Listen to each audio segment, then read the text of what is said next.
일요일 MBC 뉴스데스크 이어서 광주 전남권 소식입니다. 새누리당 당대표를 뽑는 전당대회 절차가 진행되고 있는 가운데 광주 지역에서 운영위원들에게 돈 봉투를 돌렸다는 의혹이 일고 있습니다. 사실로 확인될 경우에 상당한 파문이 일 것으로 전망됩니다. 이계상 기자가 보도합니다. 새누리당 당대표와 지도부를 선출하는 전당대회를 앞두고 광주 서구갑 지역구에서 운영위원들에게 돈 봉투가 전달됐다는 의혹이 제기됐습니다. 돈 봉투에는 현금 10만 원이 들어있었고 이것을 받은 운영위원은 대여섯 명인 것으로 알려지고 있습니다. 새누리당 광주시당은 이 같은 내용의 제보를 접수하고 일부 사실을 확인한 것으로 전해졌습니다. 지금 대여섯 명이 받았다는 사람들이 나타나고 있는 것으로 알고 있습니다. 벌어진 것에 대해서 굉장히 부끄럽고 창피한 일이죠. 광주시당 관계자는 돈 봉투를 건넬 때 당대표에 출마한 특정 후보를 지지해달라는 동료도 있었던 것으로 파악했다고 말했습니다.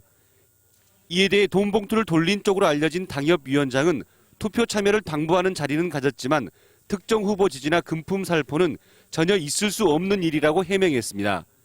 새누리당은 내일 전당대회를 열고 당대표를 포함해 모두 5명의 최고위원을 선출하는데 서청원, 김무성 의원 등 모두 9명이 선거전을 치르고 있습니다. 새누리당의 전신인 한나라당이 지난 2008년 당대표 경선을 하는 과정에서 돈 봉투를 돌렸다는 의혹이 제기돼 박기태 국회의장이 사퇴를 한 적이 있습니다. MBC 뉴스 이계상입니다. 경제의 수도권 비중이 갈수록 심화되면서 호남권의 질 좋은 일자리 비중은 더욱 줄어든 것으로 나타났습니다.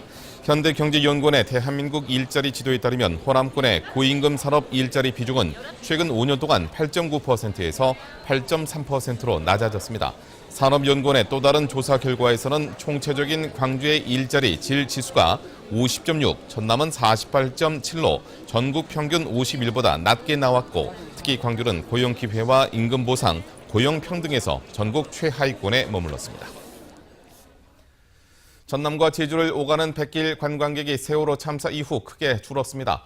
올 상반기 목포와 장흥, 해남항 등을 통해 전남과 제주를 오간 백길 이용객은 117만 명으로 지난해 같은 기간보다 비율로는 12%, 승객 수로는 16만 명이 감소했습니다. 특히 지난 4월 16일 세월호 참사 이후 5월과 6월 2달 동안은 41%의 급격한 감소세를 보였습니다. 백길 관광객 감소는 여객선 사업은 물론 지역 관광 산업에까지 악영향을 미치고 있어서 대책 마련이 시급하다는 지적이 제기되고 있습니다. 최근에 영산강 살리기 사업을 두고 논란이 다시 가열되고 있습니다. 영산강 사업 이후에 수질이 나빠졌다는 건 지난해 감사원 감사에서도 확인이 됐는데 수자원공사 사장이 깨끗하다며 정면으로 부인하고 나섰기 때문입니다. 김철원 기자입니다. 지난주 금요일 영산강을 찾은 최계훈 수자원공사 사장의 발언이 논란을 낳고 있습니다. 최근 영산강에서 발견된 큰빛 이끼벌레는 4대강 사업 때문이 아니고 자신의 육안 관찰로는 언론에서 본 것과는 달리 영산강 수질이 괜찮더라는 것이었습니다. 축산부에서 쭉 가다 보니까 굉장히 수질이 좋습니다. 그래서 나도 일부 언론에서 막 조류가 있던 그런 사진도 봤었는데 그러한 부분을 거의 볼 수 없어서 이명박 정부가 3조 3천억 원짜리 사업을 강행하면서 내세운 첫 번째 이유는 영산강을 깨끗이 하겠다는 것이었습니다. 볼을 세우고 영산강 강바닥을 파내서 물그릇을 키우면 영산강이 깨끗하게 다시 태어날 거라는 주장이었습니다. 맑아진 영산강, 하천 생태도 되살아납니다. 수자원공사 사장의 평가와 달리 영산강 수질은 4대강 사업 이후 더 나빠졌다는 사실이 지난해 감사원 감사에서도 밝혀진 바 있습니다. 보에 강물이 막히다 보니 강물 체류 시간이 보가 생기기 전보다 7배나 더 느려졌고 한겨울에도 조류 농도가 주의 단계를 넘기기도 했습니다.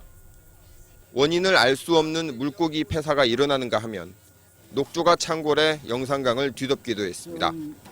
최근엔 영산강 강바닥에서 시커먼 퇴적물이 나와 문제가 됐습니다. 영산강이 깨끗해졌다면 나올 수 없는 것들이었습니다. 천보에서 상류 방향으로 약 500m 지점에서 하천 바닥에 있는 시료를 채취한 모습입니다. 그럼 이게 지금 하천 바닥을 덮고 있는 그런 모습입니다. 영산강 수질에 문제가 없다는 수자원공사 사장의 발언이 중요한 건 수자원공사가 정부를 대신해 영산강 숭천보와 죽산보 관리를 맡고 있기 때문입니다. 영산강 살리기 사업을 둘러싼 정부와 환경단체의 공방은 박근혜 정부에서도 계속되고 있습니다. MBC 뉴스 김철원입니다. 대형 건설사들이 호남고속철 공사 과정에서 담합을 했다가 강도 높은 제재를 받게 됐습니다. 공정거래위원회는 총 250km에 이르는 호남고속철 19개 공사 구간 가운데 13개 구간에서 삼성물산과 현대건설 등 28개 건설사가 담합한 사실을 적발하고 오는 16일 전원회의를 거쳐 수천억 원의 과징금을 부과할 것으로 알려졌습니다. 이 앞서 국회 교통위원회 이미경 의원은 지난해 국정감사에서 대형 건설사 임원들이 공사 나눠먹기를 모의했고 그 결과 실제보다 훨씬 높은 가격에 공사를 수주했다며 이들 건설업체들의 담합 의혹을 제기했었습니다. 공장을 비우고 식사를 하러 가 대형 화재를 일으킨 업체 이사에게 법원이 실형을 선고했습니다. 광주지법 형사 4단독 김대현 판사는 업무상 주의를 소홀히해 회사에 화재를 일으킨 혐의로 기소된 모 플라스틱 제조업체 이사 최모 씨에 대해 금고 1년을 선고했습니다.